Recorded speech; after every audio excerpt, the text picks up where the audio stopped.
வணக்கம். புது புது அர்த்தங்கள் நிகழ்ச்சிக்கு வரவேற்கிறோம். இன்றைய நிகழ்ச்சியில் திராவிட இயக்க தமிழர் பேரவையின் சுப வீரபாண்டியன் அவர்களும் சமூக ஆர்வலர் பானுகோம்ஸ் அவர்களும் பங்கேற்கிறாங்க. வணக்கம். தமிழக பிரச்சனைகளில் அந்த கால தலைவர்கள் ஒன்றுபட்டார்கள், இந்த கால தலைவர்கள் ஒன்றுபடவில்லை அப்படிங்கிற அடிப்படையில் தமிழர் தேசிய முன்னணியின் தலைவர் திரு பழ நெடுமாறன் பேசியிருக்கிறார். நூல் வெளியீட்டு விழாவில் அவர் இந்த கருத்தை முன் வச்சிருக்கிறார். ஒற்றுமையாக இருக்காதனால தான் இன்னைக்கு இருக்கக்கூடிய பல்வேறு பிரச்சனைகளுக்கும் அடிப்படையான காரணம்னு சொல்றார். எப்படி பார்க்கலாம்? எங்கள் காலம் போல இந்த காலம் இல்லை என்று சொல்லுகிற இயல்பான ஒரு வயதானவர்களினுடைய மனநிலை அதில் எதிரொலிக்கிறது. எல்லா காலங்களிலும் மாற்றங்கள் வரும். அன்றைய காலங்களிலும் கூட தலைவர்கள் சேர்ந்து நின்ற நிலைகளும் உண்டு, சேராமல் இருந்த இடங்களும் உண்டு. இன்றைக்கு அவர் குறிப்பிட்டிருப்பதில் ஒரு உண்மை இருக்கிறது. முன்பு இருந்ததை விட இப்போது மோசமாகி இருக்கிறது. ஆனால் என் பார்வையில் மீண்டும் அந்த தனிப்பட்ட பகை என்பது குறைந்திருக்கிறது. நான் அதை இரண்டாக பார்க்கிறேன். பொது நன்மைகளுக்காக சேர்ந்து போராடுவது என்பது ஒன்று.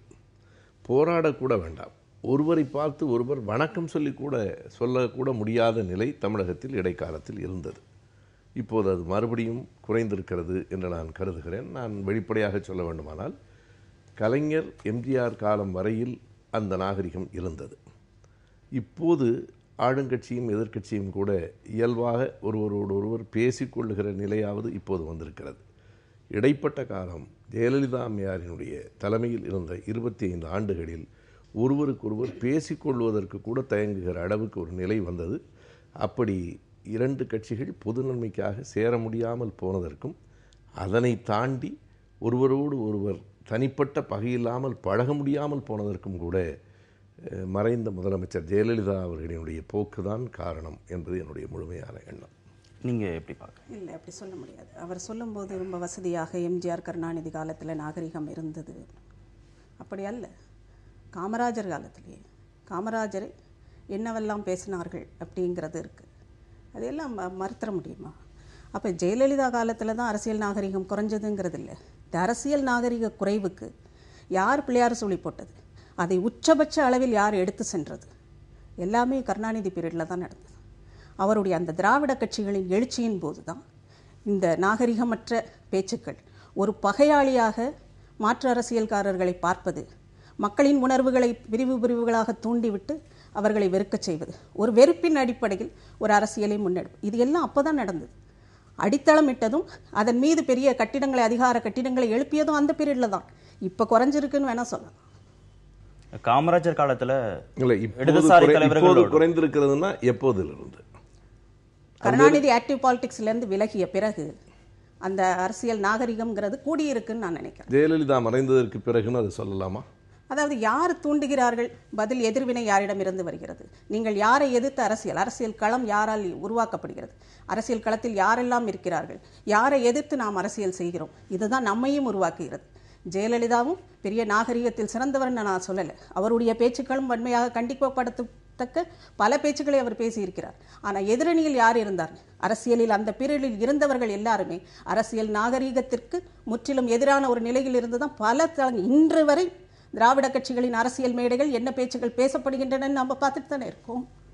நீங்க சொல்றது என்ன புரிஞ்சுக்க வேண்டியதா இருக்குன்னா, ஜெயலலிதா வருவதற்கு முன்னாடி திமுக தலைவர் திரு கருணாநிதி அரசியல் பிரவேசத்திலிருந்து இது தொடங்குறதா? அதற்கு முன்னால் பெரியார் என்ன பேசினார்? ஒரு வெறுப்பை கட்டமைத்து அதன் மீது அரசியல் செய்வது என்பது வேறு. சமூகத்தில் இருக்கிற போதாமைகளை நீங்கள் பேசணும்னா அதை வெறுப்பை கட்டமைத்து பேச வேண்டியதில்லை. போதாமையை பேசுவதற்கு இன்னின்ன போதாமைகள் இருக்கின்றன, அதை எப்படியெல்லாம் சரி செய்யலாம், வெறுப்பை விதைக்காமல் பேசக்கூடிய பேச்சுக்களும் இருக்கு. அரசியல் என்ன மாதிரி முன்னெடுக்கப்பட்டதுங்கிறது நான் கருணாநிதி மாத்திரம் சொல்ல, அதற்கு முன்னாலே போவேன். பெரியாருமே அந்த மாதிரியான பேச்சுக்களை பேசியிருக்கிறார். அண்ணாவை மட்டும் ஏன் விட்டுட்டீங்க? அண்ணா ஒரு வருடம் அது பற்றி திராவிட கட்சிக்காரர்களுக்கே அண்ணாவை பற்றி எந்த அளவுக்கு தெரியுங்கிறது மிகப்பெரிய கேள்விதான். கொள்கை அளவில் இல்லை, அதாவது பெரியாரிலிருந்து தொடங்கி பெரியாரை பற்றி யார் யார் எவ்வளவு இழிவாக பேசியிருக்கிறார்கள்ங்கிறது நண்பருக்கு தெரியுமா தெரியாதா தெரியல. ஆனால் அதை நீங்கள் சொல்லலை, கவனமாக அதை மறந்துட்டீங்க அல்லது மறைச்சிட்டீங்க. நான் மிகவும் மதிக்கிற கம்யூனிஸ்ட் கட்சியின் தலைவர் ஜீவா அவர்கள் எழுதியிருக்கிற ஈரோட்டு பாதை என்கிற அந்த சிறு நூலாகவே வந்திருக்கிறது. எவ்வளவு கடுமையாக பெரியாரை பற்றி அதில் எழுதியிருக்கிறார்கள் என்று இருக்கிறது. காமராஜரை பற்றி கலைஞர் எழுதியிருக்கிறார், கலைஞரை அண்ணாவை பற்றி காமராஜர் பேசியிருக்கிறார். ஒரு மேடைகளில் பேசப்படுவது என்பது வேறு. ஆனால் இயல்பாக பழகும்போது காஞ்சிபுரத்துக்கு அருகில் இருக்கிற தண்டலம் கிராமத்தில் காமராஜரும் அண்ணாவும் சேர்ந்து கலந்து கொண்டிருக்கிறார்கள். காமராஜர் முதலமைச்சர், அண்ணா வெறும் சட்டமன்ற உறுப்பினர். அண்ணா தான் காமராஜரை அழைக்கிறார். அழைத்துவிட்டு அண்ணாவினுடைய பேச்சு தான் மக்களால் கவரப்பட்ட பேச்சு. ஆனாலும் அண்ணா என்ன செய்கிறார் என்றால், நான் வெறும் சட்டமன்ற உறுப்பினர், வரவேற்புரையோடு நிறுத்திக் கொள்ளுகிறேன், சிறப்புரை முதலமைச்சர் காமராஜர் தான் என்கிறார். அப்படி மக்கள் பிரச்சனைக்காக சேர்ந்திருந்த இடங்கள் உண்டு. பெரியார் இடத்துல நீங்கள் அவரை போல அவர் சமூக பிரச்சனைகளில் கடுமையாக பேசியிருக்கிறாரே தவிர தனி மனித உறவுகளில் அவரை போல நாகரிகமாக நடந்து கொண்டவர்கள் நாட்டிலேயே கிடையாது. பெரியார் நீங்கள் ஒரு வேளை பெரியாரை பார்த்திருந்தால் அப்போது உங்களுக்கு எவ்வளவு சின்ன வயதாக இருந்தாலும் அத்தனை பணிவோடும் இளையவர்களை கூட வாங்க போங்கன்னு சொல்லுகிற இயல்புடையவர். அவரை போல தனி மனித நாகரிகத்தை பேணியவர்கள் யாரும் இல்லை. அரசியல் கருத்துகளில் அவர் கடுமையாகத்தான் சொல்லியிருக்கிறார். அதற்கு காரணம், கடுமையாக பாதிக்கப்பட்ட மக்களின் குரல் கடுமையாகத்தான் வெளிப்படும். நீங்கள் ரொம்ப சௌரியமான இடத்துல உட்கார்ந்து கொண்டு கண்ணியமாக பேசுவது வேறு. ஒடுக்கப்பட்ட மக்களுக்காக பேசுகிறவர்களினுடைய பேச்சில் கோபம் இருந்தே தீரும். கொள்கை அளவுல வந்து வேறுபட்டிருந்தா கூட பொது பிரச்சனைகள்ல ஒண்ணு சேர்ந்திருந்தாங்க அந்த கால தலைவர்கள்னு நெடுமாறன் குறிப்பிட்டிருக்கிறார். இப்போ எல்லா தமிழக பிரச்சனைகள்லையும் எதிர்க்கட்சிகள் ஆளும் கட்சியோட சேர்ந்து தானே செயல்படுறாங்க. இப்போ மட்டும் அந்த நிலைமை வந்து குறைஞ்சிருக்குன்னு நீங்க எப்படி சொல்ல முடியும்? இல்லை, எந்த ஒரு பிரச்சனையிலையும் ஒட்டுமொத்தமான தமிழகத்தின் குரல் ஒலிக்கிறதானா இல்லைங்கிறது தான். அது மிகச்சரியாகத்தான் அவர் சொல்லியிருக்கிறாருங்கிறது தான் என்னுடைய நிலை. அதாவது மக்களை ஜாதி ரீதியாக பிளவுபடுத்தி தனித்தனி பிரிவுகளாக ஜாதிய அடையாளங்களோடு கட்டமைத்து மிக வலுவாக ஜாதிய அமைப்புகள் மிக வலுவாக கட்டமைத்து இந்த இடத்துல இருக்குது தமிழகத்தில். அப்படின்னா இந்த இடத்துல தான் சமூக நீதி, ஜாதிய ஒழிப்பு எல்லாம் பேசிய மண். அதுலேயே இவ்வளவு தூரம் நடக்கு. ஆணவ கொலைகள் இங்கே மிக அதிகமாக நடக்கிறது. ஏற்பாட்டு திருமணங்கள் தான் மிக அதிகம் நடக்குது. 0.2% தான் லவ் மேரேஜஸ் நடக்குது, இல்லை இன்டர்காஸ்ட் மேரேஜஸ். இதெல்லாம் ஏன் நடக்குது? பீகாரும் ஊப்பியும் இருக்குன்னா அங்கெல்லாம் பிற்போக்கான ஒரு சமூகம் இருக்கிறது அப்படின்னு நீங்கள் சொல்கிறீங்க. முற்போக்கான அந்த கட்சியிலிருந்து ஆட்சி நடத்திய 60 வருடங்களுக்கு மேலே இருக்கிற ஒரு இதில் வந்து ஏன் அந்த மாதிரியான ஒரு நிலை? அப்போ இங்கே ஜாதிய கட்டுமானங்கள் வலுவடைவதற்கும் ஒன்றும் வேண்டாம். ஒரு 200 டீ ஷாப்ஸில் இன்னும் இரட்டை தம்ளர் முறை இருக்குன்னு சொல்கிறாங்க தமிழகத்தில். அந்த இடத்தில் ஆனால் இன்னும் நாம் என்ன பேசிகிட்டு இருக்கோம்? பார்ப்பனர்கள், பார்ப்பான்னு சொல்லுவேன் அப்படின்னு ஒருவர் உட்கார்ந்து சொல்கிறார் அப்படின்னா அது தவறு அப்படின்னு சொல்கிறதுக்கு பதிலாக அந்த பிரச்சனையில் ஆழமாக பார்க்க வேண்டியது என்ன? 200 கடைகளில் இரட்டை தம்ளர்னா அதில் எந்தெந்த ஜாதிகள் அந்த ஊரில் டாமினேட்டிங்காக இருக்குது, அந்த ஜாதிகள் என்ன சொல்ல முடியுமா? பெயர் குறிப்பிட்டு இன்றைக்கி ஒரு ஜாதியை தவறு செய்கிறதுன்னு பார்ப்பான தவிர வேறு யாரையாவது சொல்ல முடியுமா தமிழகத்தில்? இந்த நிலைக்கு காரணம் என்ன? உண்மையான பிரச்சனைகளை நாம் பேசுவதே கிடையாது.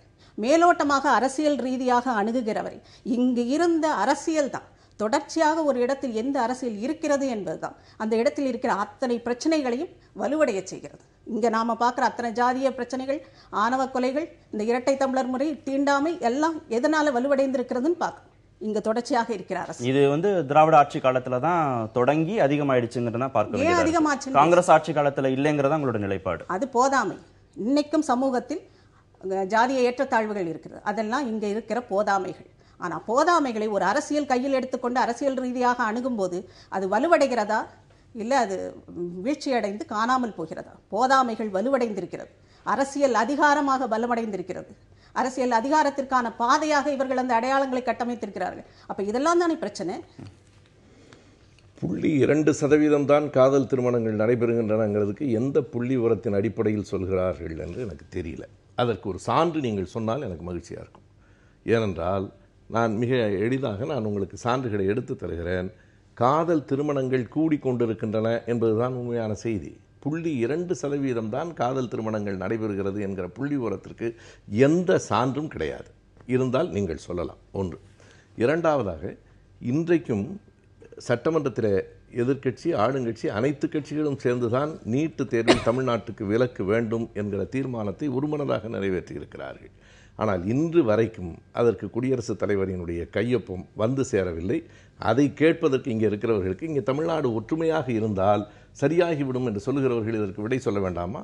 தமிழ்நாடு சட்டமன்றத்தில் ஒரு விதிவிலக்கு கூட இல்லாமல் அத்தனை பேரும் சேர்ந்து நீட்டுத் தேர்வுக்கு விதிவிலக்கு வேண்டும் என்று கேட்டதற்கு பிறகு ஏன் அது வரவில்லை? ஆகையினாலே ஒன்றாக சேர்ந்தவுடனேயே எல்லாம் சரியாகிவிடும் என்று சொல்ல முடியாது. அதில் பல தடைகள் இருக்கின்றன. இன்றைக்கு நேர்ந்திருக்கிற நீங்கள் எவ்வளவு மறைத்தாலும் ஒரு உண்மையை மறைக்க முடியாது. நீங்கள் கலைஞர் எம்ஜிஆர் காலத்தில் 2 பேரும் சேர்ந்து கலந்து கொண்ட திருமணங்கள் உண்டு. நீங்கள் கலைஞர் எம்ஜிஆர் காலத்தினுடைய சட்டமன்ற நிகழ்வுகளை எடுத்து பாருங்கள். ஒரு கட்டத்தில் கலைஞர் சொல்லுவதை எம்ஜிஆர் அவை குறிப்பிலிருந்து எடுக்க வேண்டும் என்கிறார். தோழமை கட்சியாக இருந்த கம்யூனிஸ்ட் கட்சியினுடைய தலைவர் உமாநாத் அவர்கள் இல்லை அது இருக்கட்டும் என்று ஆளுங்கட்சியின் தோழமை கட்சி சொல்லுகிற போது சரி எம்ஜிஆரும் இருக்கட்டும் என்கிறார். எல்லா பண்பாடுகளும் எங்கே சிதைந்தும் முறிந்தும் போயின என்பதை வெறும் வேறு விதமான கண்ணோட்டம் இல்லாமல் பார்க்கிறவர்களுக்கு கண்டிப்பாக தெரியும் யாருடைய வருகைக்கு பிறகு என்று. பல நெடுமாறன் சொல்றது வந்து யாருமே ஒற்றுமையா இல்லைன்னு, நீங்க அதுல வந்து மாறுபடுறீங்க. எல்லாரும் ஒற்றுமையா தான் இருந்து செய்யறாங்க, ஒற்றுமையாக எல்லாவற்றிலும் இருக்கிறார்கள். அதற்கு வந்து வேற ஒரு இடத்துல இருந்து இன்னும் வந்து தீர்வு கிடைக்கலங்கிறது அவங்களுடைய பார்வை. எல்லாவற்றிலும் எல்லா கட்சிகளும் எந்த காலத்திலும் ஒற்றுமையாக இருந்ததில்லை. ஆனால் அன்றைக்கும் ஒற்றுமையாக இருந்த கட்டங்கள் உண்டு, இன்றைக்கும் ஒற்றுமையாக இருக்கிற கட்டம் உண்டு. அதற்காகத்தான் நான் நீட்டு தேர்வின் விதிவிலக்கு எடுத்து சொன்னேன். நாம் ஒற்றுமையாக ஒருமனதாக நிறைவேற்றப்பட்ட அந்த தீர்மானம் ஏன் நடைமுறைக்கு வரவில்லை?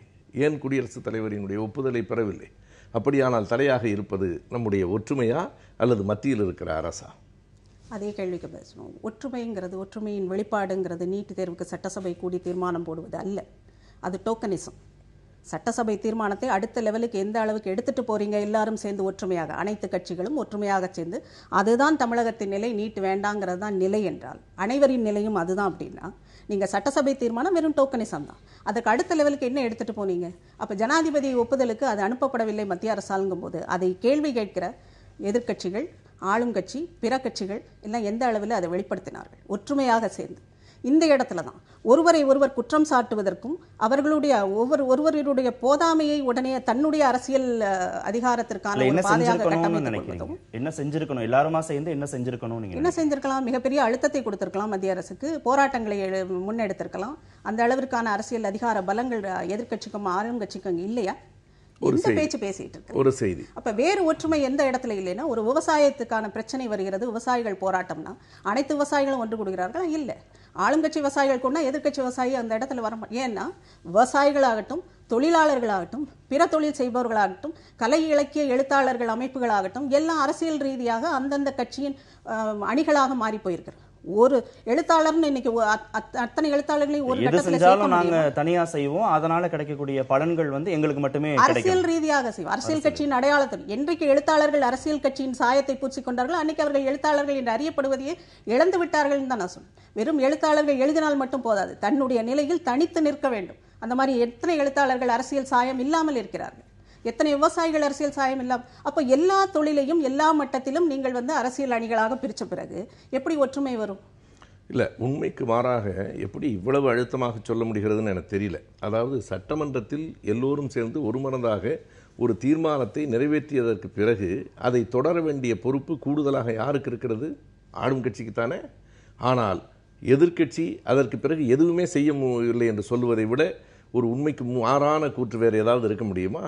நீட்டு தேர்வில் தீர்மானம் நிறைவேற்றப்பட்டதற்கு பிறகு அதற்கு விலக்கு வேண்டும் என்று சொன்னதற்கு பிறகு ஆளும் கட்சி எதுவும் செய்யவில்லை. தமிழ்நாட்டில் இருக்கிற 32 மாவட்டங்களிலும் அதற்காக கருத்தரங்கத்தை திமுக கழகம் நடத்தியிருக்கிறது, அதற்கான ஆர்ப்பாட்டத்தை நடத்தியிருக்கிறது. எதிர்க்கட்சி தொடர்ந்து அந்த செயலில் அழுத்தம் கொடுத்திருக்கிறது. ஆளும் கட்சி ஏதாவது செய்திருக்கிறது? அந்த மாதிரி தனித்தனியா செய்யறதா டோக்கனிசம் அப்படிங்கறாங்க. அதாவது தனித்தனியாக என்றால் ஆளுங்கட்சி வராவிட்டால் என்ன செய்ய முடியும்? அதாவது 2 பேரும் சேர்ந்துதான் தீர்மானத்தை நிறைவேற்றணும். தீர்மானத்தை ஒரு வாரத்துக்கு அடிப்படையில் நீங்க ஆளுங்கட்சி வரலன்னு சொன்னீங்கன்னா அனைத்து கட்சி கூட்டத்துக்கு ஏன் அதிமுகவை கூப்பிடலங்கிறதுக்கு அவங்க அரசுல இருக்கிறாங்க, அவங்க தான் நடவடிக்கை எடுக்கல, அதனால நாங்க எதிர்த்து கூப்பிடலன்னு திமுக. அனைத்து கட்சி கூட்டத்தை கூட்ட வேண்டியதே ஆளுங்கட்சி தான். ஆளுங்கட்சி செய்ய தவறியதால் எதிர்க்கட்சி செய்தது.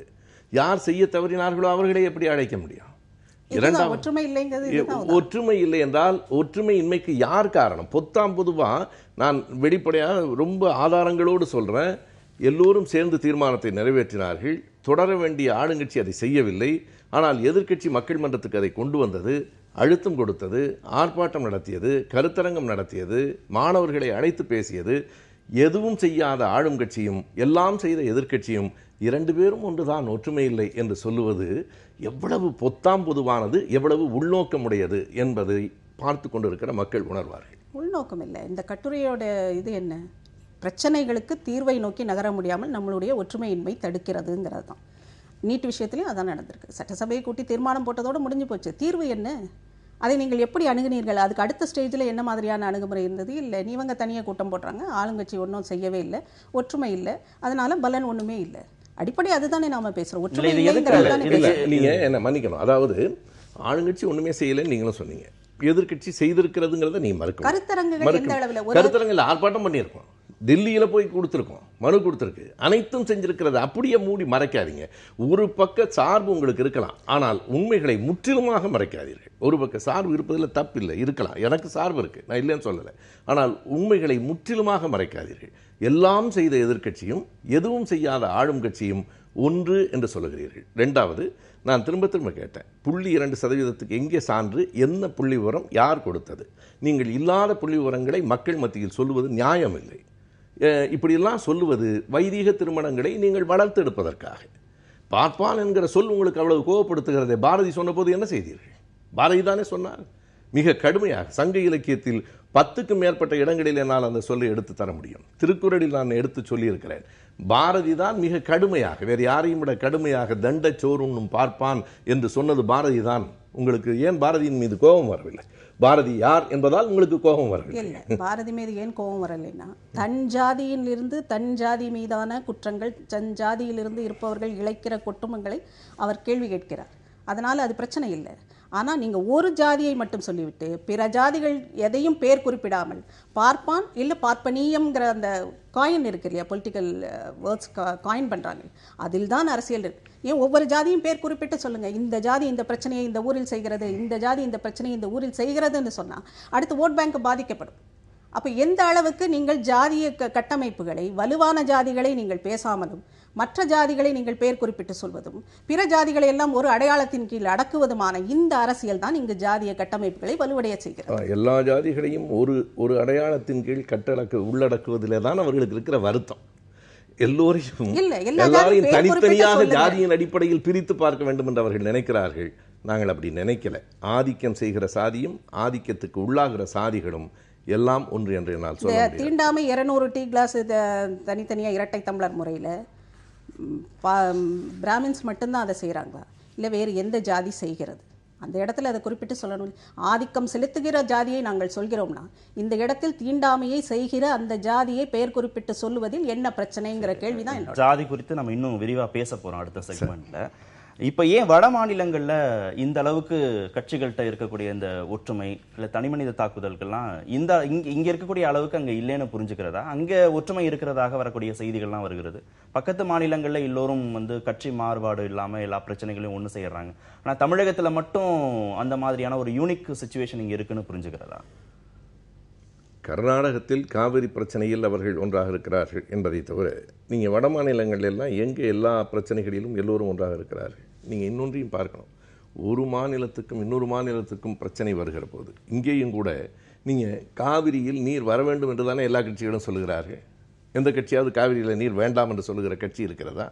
நீங்கள் ஒரே குடையின் கீழ் நின்று சொல்லுகிறார்களா என்று ஒரு கேள்வி இருக்கிறது. நீங்கள் கர்நாடகத்திலும் எல்லா கட்சியும் ஒரே மேடையில் நின்றா பேசுகிறார்கள், ஒரே குரலில் பேசுவது. பொது பிரச்சனைகளை தாண்டி தனிநபர் பழக்க வழக்கங்கள்ல கூட அவங்களால இயல்பாக இருக்க முடிகிறது. அதான் சொன்னேன். வடநாட்டில் காங்கிரஸ் கட்சி, பாரதிய ஜனதா கட்சி தலைவர்கள் மிக சுமூகமாக பழகுவதை பார்க்க முடிகிறது என்றால் அது கலைஞர் எம்ஜிஆர் காலம் வரை தமிழ்நாட்டிலும் இருந்தது. நான் அதை தான் சொன்னேன். மீண்டும் அந்த குற்றச்சாட்டை அவர்கள் மறுக்கலாம். சான்றுகளே கிடையாது. நான் 100 சான்றுகளை எடுத்து தருவேன். எம்ஜிஆர் காலம் வரையில் எவ்வளவு விமர்சனங்கள் இருந்தாலும் கடைசி வரைக்கும் எம்ஜிஆர் ஒரு முறை கூட கலைஞர் என்பதை தவிர கருணாநிதி தொடர முடியாமல் போனதுக்கு என்ன காரணம்? தனிமனித தாக்குதல்கள் அதிகமானதா? அது ஒரே ஒரு அந்த கட்சிக்கு வந்த தலைமை என்பது முற்றிலுமாக அவர்கள் எந்த பக்கமும் திரும்பக்கூடாது. இதுக்கு நான் பெரிய எடுத்துக்காட்டு சொல்ல வேண்டாம். இன்னைக்கு அதிமுகவில் எல்லோரும் பேசுகிறார்களே, 2016 வரையில் பேசினார்களா? எல்லோரும் பேட்டி கொடுக்கிறார்கள், எல்லோரும் பேசுகிறார்கள். அவர்கள் கட்சிக்குள்ளேயே கூட ஒருவரை தாக்கி ஒருவர் பேசுகிறார்கள், பேட்டி கொடுக்கிறார்கள். எப்போதிருந்து பேசத் தொடங்கினார்கள்? ஊமை ஜனங்களுக்கு என்றைக்கு அவர்கள் கட்சிக்குள் விடுதலை கிடைத்தது? எல்லாவற்றுக்கும் மனசாட்சி உள்ளவர்கள் வெளிப்படையாக சொல்லட்டும். அந்த அம்மா இருக்கிற வரையில் அடுத்த கட்சிக்காரனை பார்ப்பதற்கு கூட பயந்தவர்கள் அவர்கள். இன்றைக்கு பேசுகிறார்கள் என்றால் யாரால் அந்த அடிமைத்தனம் இருந்தது, யாருக்கு பிறகு அது தளர்ந்திருக்கிறது என்பதை ஒவ்வொரு மக்களும் தமிழ்நாட்டில் அறிவார்கள். இல்லை, அடிமைத்தனம்ங்கிறது எல்லா அரசியல் கட்சியிலும் இருக்குது. எந்த அரசியல் கட்சி தலைவரையும் அந்த கட்சியில் இருக்கிற 2ஆம் நிலை தலைவர்கள் கூட வெளிப்படையாக விமர்சனம் செய்ய முடியாது, இல்லாட்டி கட்சியை விட்டு வெளியேற்றிடுவாங்க. இதுதான் நிலைமை. அதனால் எல்லா கட்சியிலும் அடிமைத்தனத்தோடு தான் நடக்கிறது, சர்வாதிகாரத்தனத்தோடு தான் தலைமைகள் இருக்கிறார்கள். அதனால் அதை விட்டுடுவோம். ஆனால் அடிப்படையில் அரசியல் நாகரிகம்ங்கிறது பரஸ்பரம் மாற்றுக் கட்சி திருமணங்களுக்கு போகிறது, இல்லை சாவு வீடுகளுக்கு போகிறது இல்லை. அது அரசியல் நாகரிகம் இல்லை. அது தனிப்பட்ட முறையில் அவர்கள் தங்களுடைய அரசியலுக்காக ஒருவரோடு ஒருவர் ஒரு பரிமாறிக்கொள்கிறார்கள். அது அல்ல. மக்களை பொறுத்தவரையில் அரசியல் நாகரிகம் என்பது வேறு. ஆட்சி அதிகாரத்தில் இருந்தால் ஆட்சி அதிகாரத்தை நேர்மையோடும் அறத்தோடும் செயல்படுத்த வேண்டும். ஊழலற்ற ஆட்சி நடத்த வேண்டும். பொது மேடைகளில் எந்த விதமான வெறுப்பையும் விதைக்காமல், இல்லை தரக்குறைவான வார்த்தைகளை பயன்படுத்தாமல் ஒரு அரசியலை கடைபிடிக்கும். இதுதான் பெருவாரியான பெரும் மக்கள் திரளுக்கு போய் சேருகிற செய்திகள். அந்த இடத்துல இருந்து அரசியல் நாகரிகம்ங்கிறத மக்கள் பார்க்கணும். நீங்கள் சாவு வீட்டுக்கு போனால் என்ன, திருமண வீட்டுக்கு போகாட்டி என்ன?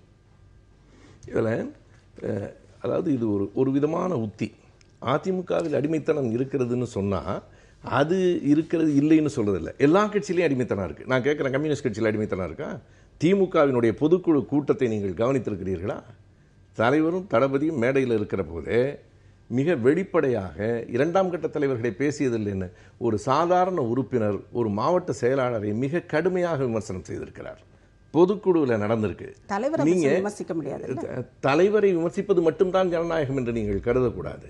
தலைவரிடத்தில் கருத்துக்களை சொல்ல முடியும். நான் டெசோவில் இருந்திருக்கிறேன். நீங்கள் வேணால் என்ன விட்டுருங்க, நண்பர் திருமாவளவனை கேளுங்க.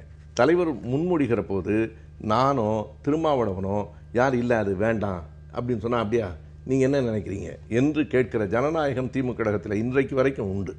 நீங்கள் எல்லாத்தையும், அதாவது அதிமுகவை காப்பாற்றுவதற்காக எல்லாவற்றையும் கொண்டு போய் குடியில் தள்ளாதீங்க. எல்லா கட்சியிலையும் ஜனநாயகம் இல்லை. சொல்ல முடியுமா உங்களால் கம்யூனிஸ்ட் கட்சியில் ஜனநாயகம் இல்லைன்னு? திமுகவில் ஜனநாயகம் இல்லைங்கிறதுக்கு உங்களுக்கு ஏதாவது சான்று இருக்கா? நான் உண்மையாக சொல்லுகிறேன். நான் அந்த கட்சியை பாராட்டுவதற்காக இல்லை. இன்றைக்கும் ஜனநாயகம் இருக்குது, பல கட்சிகளில் இருக்குது. அதிமுகவில் அறவே இல்லாமல் இருந்தது, இப்போது அது தலை தூக்கி இருக்கிறது. நான் இப்போ இல்லைன்னு சொல்ல. அது உட்கட்சிக்குள்ள இருக்கிற விவகாரம். கட்சிகளுக்கு இடையில ஒற்றுமை இல்லை, பொது பிரச்சனைகள்னா அமைப்புகள்கிட்டையும் ஒற்றுமை இல்லைன்னா நம்ம பார்க்க வேண்டியதாக இருக்குது. ஒவ்வொரு பிரச்சனைக்கும் பல்வேறு விதமான அமைப்புகள் இருக்கிறாங்க, போராட்டம் நடத்துகிறாங்க. ஆனால் அந்த பிரச்சனை தீர்வு எட்டணும் அப்படிங்கிற அடிப்படையில் ஏன் எல்லா அமைப்புகளாலையுமே சேர்ந்து போராட்டம் நடத்த முடியல? ஒரு ஈழப்பிரச்சனையை குறிப்பிட்டு நெடுமாறன் சொல்கிறார். ஒரு தீர்வை எட்டணும் அப்படிங்கிற அடிப்படையில் ஏன் அமைப்புகள் இடையேயும் அந்த ஒற்றுமை இருக்க மாட்டேங்குது, கட்சிகள் இடையேயும் ஒற்றுமை இருக்கிற மாதிரி? நீங்கள் இப்போ டெசோவை குறிப்பிட்டீங்க. இப்போ ஒரே பிரச்சனைக்கு வெவ்வேறு விதமான அமைப்புகள் தேவைதானா? அதாவது அதுதான் இயற்கையும் கூட. நீங்கள் செயற்கையாக எல்லாவற்றையும் ஒன்று சேர்த்தால் அது மிக எளிதில் 1 10 வெடித்து சிதறும். நான் நேரடியாக கேட்கிறேன். ஐயா நெடுமாறன் அவர்களோடு நான் ஏறத்தாழ 5 ஆண்டு காலம் கூடவே இருந்தவன். எந்த பிரச்சனையில் ஐயா மற்ற அமைப்புகளோடு முழுமையாக சேர்ந்து நின்றிருக்கிறார்? அவர் எங்கே சேர்ந்து நின்றிருக்கிறார்? தமிழ் தேசிய அமைப்புகளே இன்றைக்கு எல்லா தமிழ் தேசிய அமைப்பும் ஒன்றா இருக்கா? பெரியாரி அமைப்புகள் எல்லாம் ஒன்றா இருக்கா? எல்லாவற்றிலும் வேறு வேறு அடையாளங்கள் இருக்கின்றன. ஆனால் நான் திரும்ப திரும்ப சொல்லுகிற செய்தி இதுதான். ஒரே மேடைக்கு வரவில்லை என்று சொல்வதை விட ஒரே குரலுக்கு வந்தாலே போதுமானது. ஒரு கோரிக்கையை வெவ்வேறு மேடைகளிலிருந்து வெளிப்படுத்தினால் கூட போதுமானது. எல்லோரும் ஒரே கொடியின் கீழ், ஒரே தலைமையின் கீழ், ஒரே பெயரின் கீழ், அல்லது குறைந்தபட்சம் ஒரு கூட்டணியாக ஒரு மேடையில் ஒன்று கூடிவிட வேண்டும் என்று எதிர்பார்ப்பது ஒரு நல்ல கற்பனை.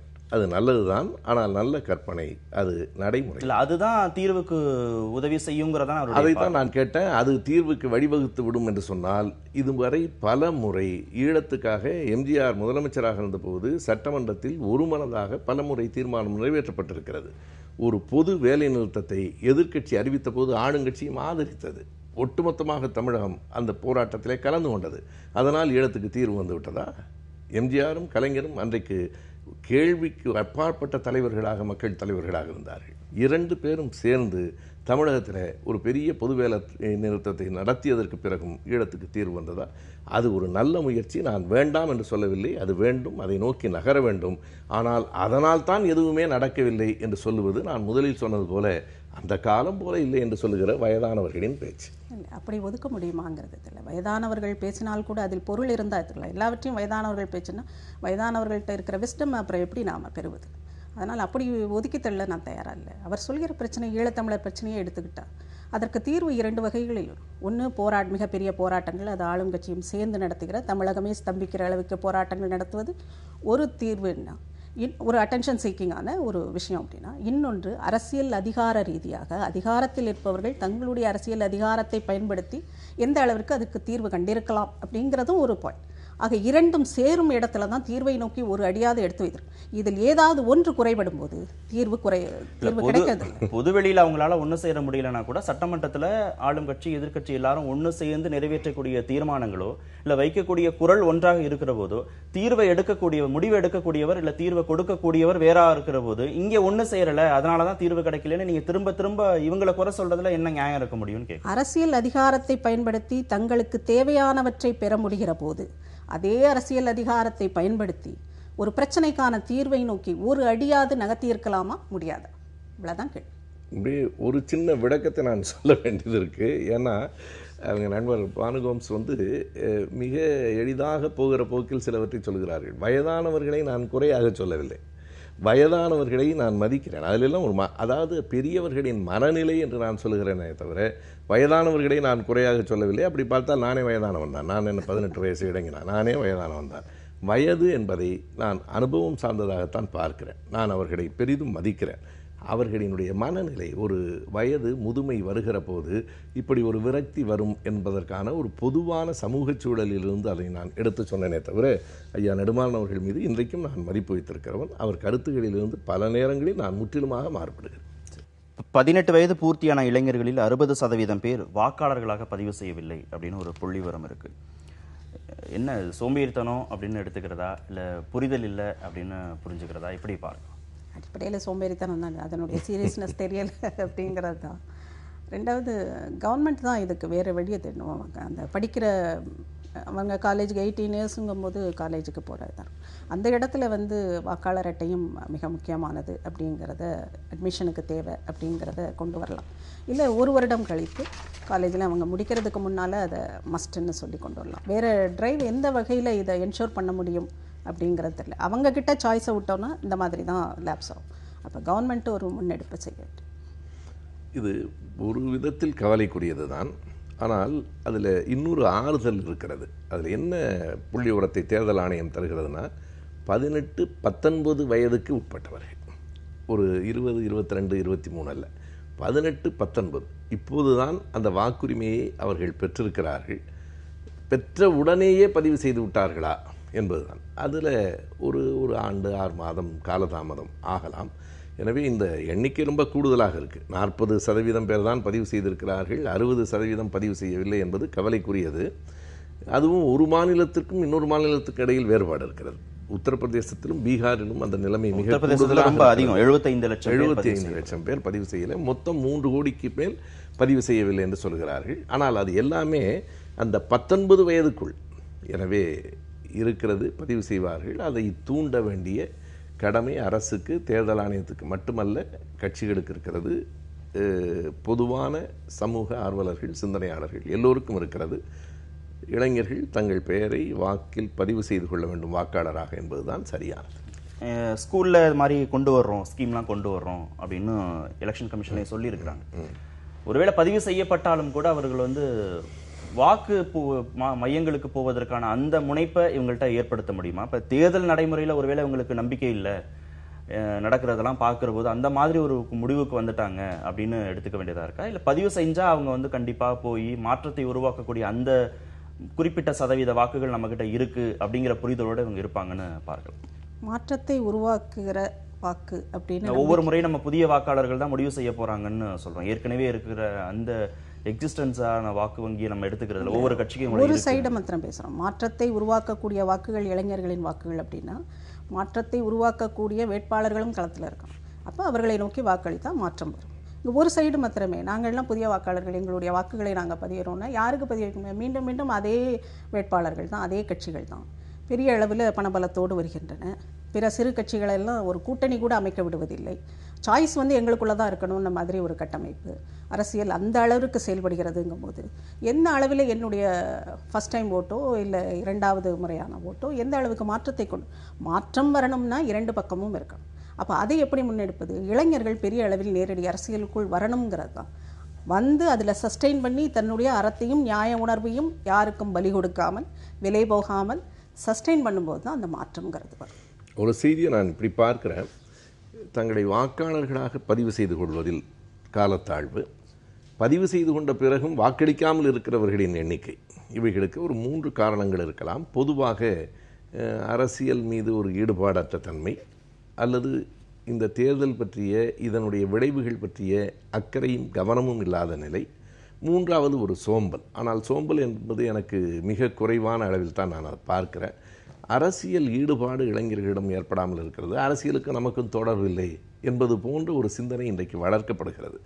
அரசியல் வந்து பானுகோம்ஸ் பார்வையில பார்த்தோம்னா கட்சிகள் ஏற்படுத்தினதா பார்க்க வேண்டியதா இருக்கு. அவங்களுடைய செயல்பாடுகள் வந்து இந்த மாதிரி ஒரு எண்ணத்தை அவங்கள்ட்ட தூண்டிட்டதா பார்க்க வேண்டியதா. அப்படி சொல்லி சொல்லி சொல்லி அரசியலை விட்டு நாம் விலகி நிற்கலாம், ஆனால் அரசியல் யாரை விட்டும் விலகி நிற்காது. எல்லாவற்றையும் ஒரு தேசத்தில் அரசியல் தான் தீர்மானிக்கிறது. அரசு என்பதே அரசியல் சார்ந்தது தானே. ஆகையினால அரசியல் ஈடுபாடு வேண்டும். இருப்பவர்கள் மீது உங்களுக்கு நம்பிக்கை இல்லை என்றால் புதியவர்களை கொண்டு வருவதற்கும் நீங்கள் களத்திற்கு வர வேண்டுமே தவிர விலகி நின்று வேடிக்கை பார்த்து நாட்டில் எந்த மாற்றமும் வாய்ப்பு இருக்காங்கிறதா அவங்க கேள்வி. பெரிய கட்சிகள் தான் தீர்மானிக்கிறாங்க, இவங்க இல்லைன்னா இவங்க தான் வரப்போறாங்கிற ஒரு சூழலை அந்த கட்சிகள் தீர்மானிக்கிறாங்க. கூட்டணி அமைவதற்கு கூட அந்த கட்சிகள் வந்து தயாராக இல்லை. தரமான வேட்பாளர்களை நிறுத்துவதற்கு பெரிய கட்சிகள் தயாராக இல்லைங்கிற போது என்ன மாற்றத்தை கொண்டு வர முடியுங்கிற ஒரு சலிப்போ இல்ல ஒரு ஆதங்கமோ வேதனையோ இந்த இளைஞர்கள் மத்தியில வராதுன்னு எப்படி நம்ம சரி, நீங்கள் சொல்வதை உண்மையினே வச்சுக்குவோம். பெரிய கட்சிகள் தவறு செய்கின்றன, அதை வேடிக்கை பார்த்து கொண்டிருப்பதன் மூலம் அந்த தவறுகள் நிலை பெறுமா விலகுமா? நீங்கள் அதை தவறுகள் என்று கருதினாலும் களத்தில் இறங்கி மாற்ற வேண்டும், அல்லது அதற்கு உடன்பட வேண்டும், அல்லது அந்த முயற்சிகளிலாவது ஈடுபட வேண்டும். எதிலும் இல்லாமல் நாங்கள் விலகி நிற்கிறோம் என்று சொல்லுவது எந்த விதத்திலும் பயன்படாது. இல்லை, வாக்களிப்பவர்களுக்கு வாக்களிப்பது தான் வேலை. ஆனால் நான் வாக்களிக்கும் போது என்னுடைய வாக்கு சரியான நபருக்கு போக வேண்டும் என்று சொல்லி அதை டிமாண்ட் செய்வதற்கும் எனக்கு எல்லா ரைட்ஸும் இருக்குது. அந்த மாதிரியான வேட்பாளர்களை ஏன் நிறுத்தவில்லைன்னு நேரடி அரசியலில் இருக்கிற ஒவ்வொரு கட்சியையும் கேட்பதற்கும் எனக்கு ரைட்ஸ் இருக்குது. அப்படி கேட்கிற ஒவ்வொருவர்களும் நீங்கள் நேரடி அரசியலுக்கு வாங்கன்னு சொல்ல முடியாது. நான் வேட்பாளராக தான் இருக்க விரும்புகிறேன்னா அது என்னுடைய ரைட்ஸ்.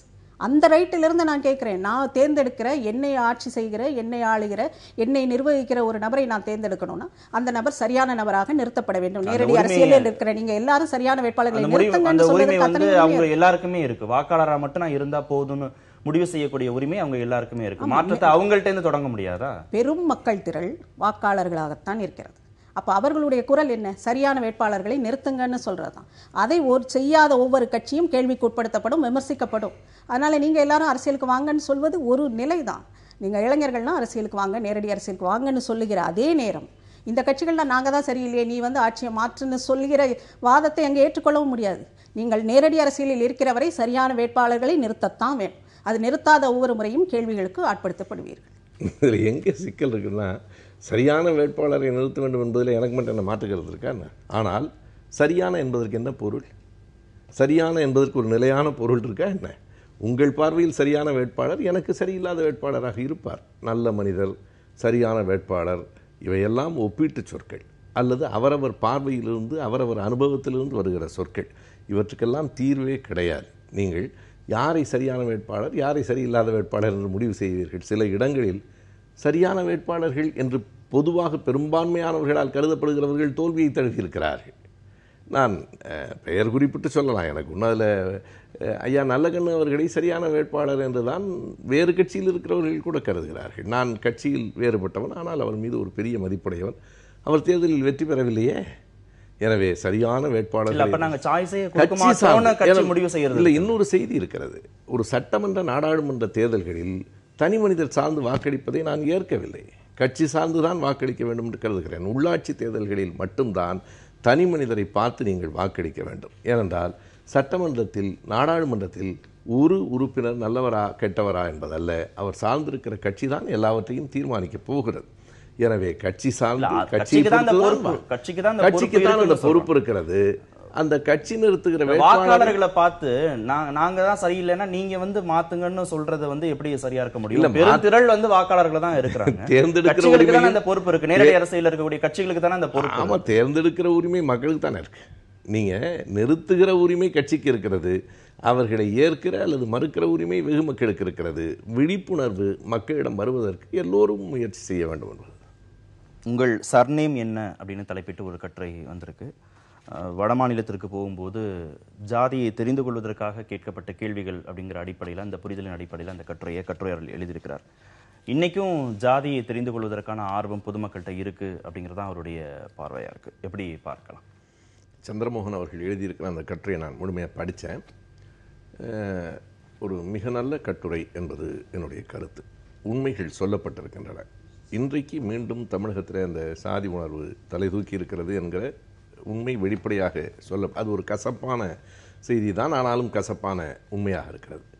அதில் 2-3 செய்திகளை மிக சரியாக சொல்லியிருக்கிறார். வட மாநிலங்களில் சாதி பெயர் தான் அவர்களினுடைய துணை பெயர், சர்நேமாக இருக்கிறது. தமிழ்நாட்டில் அந்த மரபு பெரும்பான்மையாக இல்லை, இப்போது வர தொடங்கி இருக்கிறது. அது எப்போதிலிருந்து இல்லாமல் போயிற்று என்பதையும் அவர் அந்த வரலாற்றை மறைக்காமல் மிக நேர்மையாக குறித்திருக்கிறார். திராவிட இயக்கங்கள் ஆற்றிய பணியின் காரணமாக தமிழகத்திலே அப்படி ஒரு நிலை இல்லை என்று எழுதியிருக்கிறார். அவர் பொதுவாக எழுதியிருக்கிறார். நான் குறிப்பிட்டு சொல்ல வேண்டுமானால் 1929 பிப்ரவரியில் செங்கல்பட்டில் நடைபெற்ற முதல் சுயமரியாதை மாநாட்டில் அது ஒரு தீர்மானமாகவே நிறைவேற்றப்பட்டது. வருகிற போது நீங்கள் சாதி பெயரோடு வந்திருக்கலாம், போகிற போது சாதி பெயர்களை உதறிவிட்டு வெளியே போங்கள், இனி சாதி பெயர்களை போடாதீர்கள் என்று சொல்லப்பட்டது. ஒரு கட்டத்தில் சாதி பெயர்களாலேயே சாதி மறுத்த தலைவர்கள் அழைக்கப்பட்டார்கள். ஆனால் அந்த சாதியினுடைய உள்நோக்கத்தோடு அல்ல. நாயுடு, நாயக்கர், முதலியார் என்றுதான் வரதராஜன் நாயுடு, ஐயா பெரியார், திருவிக்கா போன்றவர்கள் அழைக்கப்பட்டார்கள். ஆனால் அவர்கள் சாதியை பார்க்கவில்லை. இறுதியாக கூட அவர் சொல்லுகிறார், பல தலைவர்கள், இப்போ கெஜ்ரிவால், மம்தா பானர்ஜி பெயரோடு சாதி ஒட்டி கொண்டிருக்கிறது என்று. தமிழ்நாட்டிலும் கூட நீங்கள் கருப்பையா அவர்களை தெரியுமா என்று கேட்டால் அரசியலில் யாருக்கும் தெரியாது. மூப்பனார் அவர்களை தெரியுமா என்றால் எல்லோருக்கும் தெரியும். மூப்பனார் அவர்கள் அவ்வளவு முழுக்க முழுக்க சாதி உணர்வோடு செயல்பட்டாரா என்று எனக்கு தெரியாது. ஆனால் அந்த பெயர் அவருக்கான அடையாளமாக இருந்தது.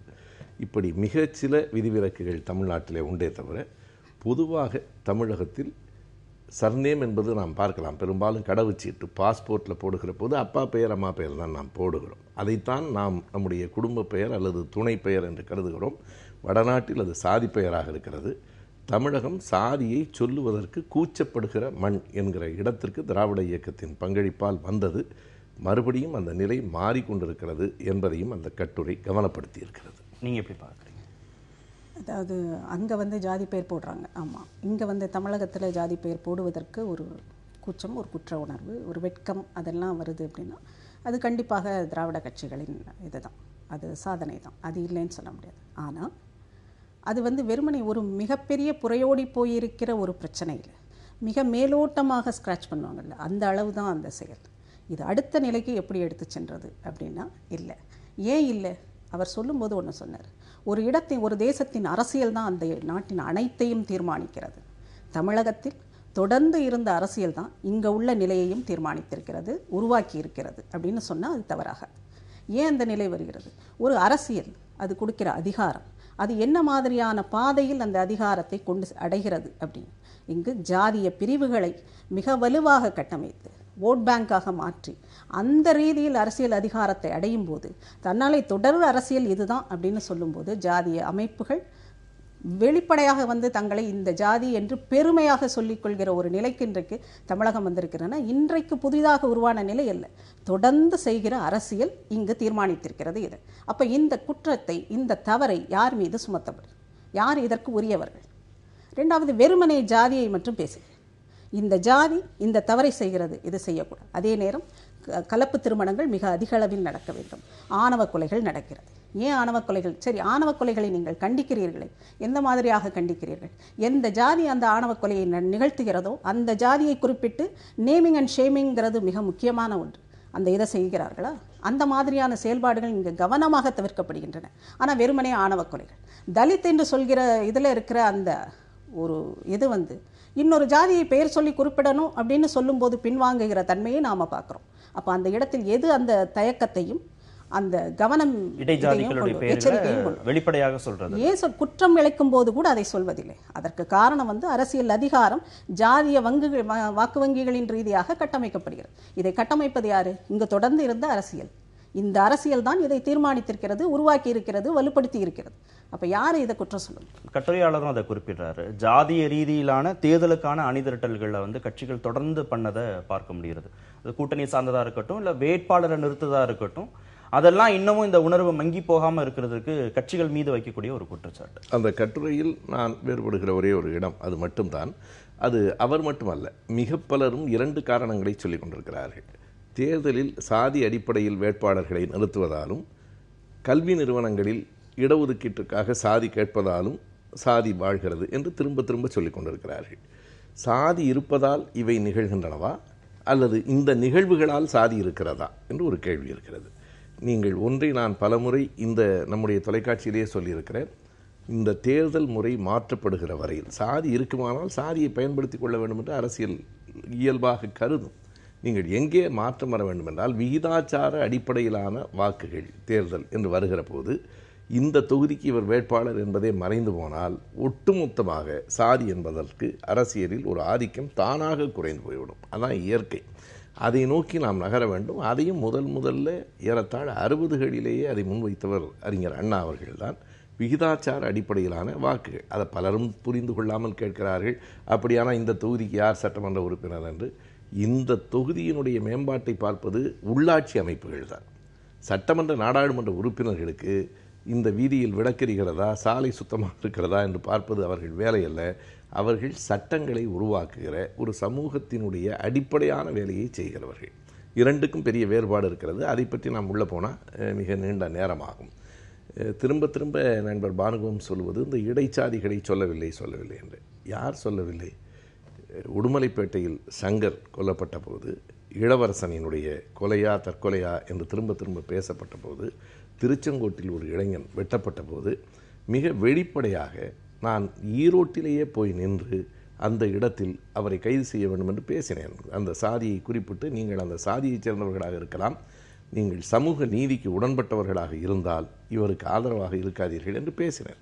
ஆனால் ஒரு உண்மை இருக்கிறது. நாங்கள் இடைச்சாதியை அதிகமாக குறிப்பிடாததற்கு காரணம், சாதிய உணர்வு எல்லா இடங்களிலும் இருக்கிறது. ஆனால் சாதி உணர்வுக்கு ஊற்றுக்கண் யார்? சாதி உணர்வினால் பயன்படுகிறவர்கள் யார்? சட்டகத்தில் மேலே இருக்கிறவர்கள் யார்?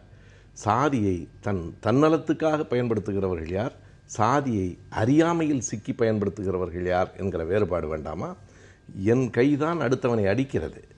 ஆனால் அதில் கையை விட மூளைக்குத்தான் கூடுதல் பங்கு இருக்கிறது. எது இயக்குகிறது? சாதி அமைப்பு எங்கிருந்து வந்தது? சாதி அமைப்பு வேறு மதங்களில் உண்டா? இந்து மதத்தை தவிர, இந்தியாவை தவிர. நீங்க ஜாதியை பயன்படுத்துறத 2ஆ பிரிக்கிறீங்க. பெருமை சார்ந்து பயன்படுத்துறவங்களா, பெருமிதமும் அறியாமை சார்ந்து பயன்படுத்துறவங்க. 2 பேரையும் ஒரே தட்டில எல்லாம் என்னால் வைத்து பார்க்க முடியும். எந்த விதமான கூச்சமும் இல்லாம சமூக வலைத்தளங்கள்ல இப்ப ஜாதியை பயன்படுத்துறாங்க அப்படின்னு கட்டுரையாளர் குறிப்பிடுகிறார். அது யாரு? புரியாம பயன்படுத்துறாங்களா? ஆமா, பெருமையா பயன்படுத்துறவங்க. புத்திசாலிகள் அமைதியாக இருந்து சாதியால் பயன்பெறுகிறார்கள். அறியாமையில் இருக்கிற உழைக்கும் மக்கள் சாதியின் பெருமிதம் பேசி அழிந்து கொண்டிருக்கிறார்கள். உடைக்கிற மக்கள் தான் 2 பேரும். நான் வெளிப்படையாக சொல்லுகிறேன். ஒரு 10 பேரை ஆண்களோ பெண்களோ சாதாரண உடையில் கொண்டு வந்து நிறுத்துங்கள், யார் எந்த சாதி என்று யாரால் சொல்லிவிட முடியும்? மதம் என்பது வேறு. மதத்துக்கு அவரவர் நம்பிக்கை, அவரவர் அனுபவம், அவரவருடைய வாழ்க்கை முறை காரணம். சாதிக்கு என்ன பின்புலம் இருக்கிறது? சாதிக்கு என்ன அடிப்படை இருக்கிறது? பிறப்பை தவிர சாதியை தீர்மானிக்கிற வேறு கூறு எங்கே இருக்கிறது? எனவே சாதி என்பது ஒரு சமூக தீமை. இந்த சாதி எங்கிருந்து தோன்றுகிறது என்றால் வருணத்திலிருந்து வருகிறது. வருணம் எங்கே இருக்கிறது? இந்து மதத்தின் 4 வேதங்களில் ஆதி வேதமான ரிக்வேதத்தில் 10வது அத்தியாயம் புருஷ சூக்தத்தில் அது இருக்கிறது. வருணத்திலிருந்து சாதி, சாதியிலிருந்து உட்சாதி, உட்சாதியிலிருந்து கிடைச்சாதி. எனவே எது மூலமோ மேலே அப்படி ஸ்க்ராட்ச் பண்ணுறாங்கன்னு சொன்னாங்க இல்லையா, உண்மைதான். சாதி என்பது 2000 ஆண்டு கால தீமை. திராவிட இயக்கம் வெறும் 1 நூற்றாண்டு வாழ். 2000 ஆண்டு தீமையை 1 நூற்றாண்டு வாழால் முற்றிலுமாக வெட்டிவிட முடியாது. அது தொடர வேண்டும். அதில் எல்லோருக்கும் பங்கு இருக்கிறது. அந்த போதாமை இருக்குங்கிறது 2 விஷயங்கள் சொல்லணும். பிற மதங்களில் ஜாதிகள் இல்லைன்னு, அது இல்லை, அது உண்மை இல்லை. அது அவருக்கும் தெரிஞ்சிருக்கும். இரண்டாவது அந்த ஜாதியை வந்து நாங்கள் ஸ்க்ராட்ச் பண்ணத்தான் முடியும். 2000 வருட ஆமாம், ஸ்க்ராட்ச் பண்ணத்தான் முடியும். ஆனால் அடுத்தடுத்த நிகழ்வுகள் மூலமாக நீங்கள் அரசியல் ரீதியாக அதை முன்னெடுக்கும் போது அந்த போதாமையை நீங்கள் ஒரு கருவியாக, அரசியல் அதிகாரத்துக்கான கருவியாக பயன்படுத்தும் போது அதை வலுவாக கட்டமைக்கிறீர்கள். ஜாதி ரீதியாக ஏன் வாக்கு வங்கியை நீங்கள் பயன்படுத்துகிறீர்கள் அப்படிங்கிற கேள்விக்கு இப்ப பெருமைக்காக ஜாதியை பயன்படுத்துறவங்களை நம்ம விட்டுட்டு புரிதல் இல்லாம பயன்படுத்துறவங்களை மட்டுமே பத்தி பேசி, யார் புரிதல் இல்லாம யார் ஜாதி பெருமை பேசுகிறார்? அந்த புரிதலற்று பேசுகிறார்கள்னு சொல்லுவதே ஒரு அரசியல் எஸ்கேபிசம் தான். புரிதலற்று யாரும் பயன்படுத்தல. பெருமையோடு என்னுடைய சுய சாதியின் பெருமை, இன்னதெல்லாம் என்னுடைய பெருமை அப்படின்னு சொல்லித்தான் பேசுகிறார்கள். யாரும் புரியாமல்லாம் பேசல. இளைஞர்கள் பேசுகிறார்கள், மத்திய வயது இவர்கள் பேசுகிறார்கள்னா அது எங்கிருந்து அந்த பெருமை வருகிறது? அரசியல் அதிகாரம் அந்த பெருமையை கொடுக்கிறது. நாங்கள் இவ்வளவு ஒற்றுமையாக இருந்தால் எங்களுக்கு இந்த அதிகாரத்தில் இத்தனை பங்கு, இத்தனை % எங்களுக்கு கிடைக்கும்.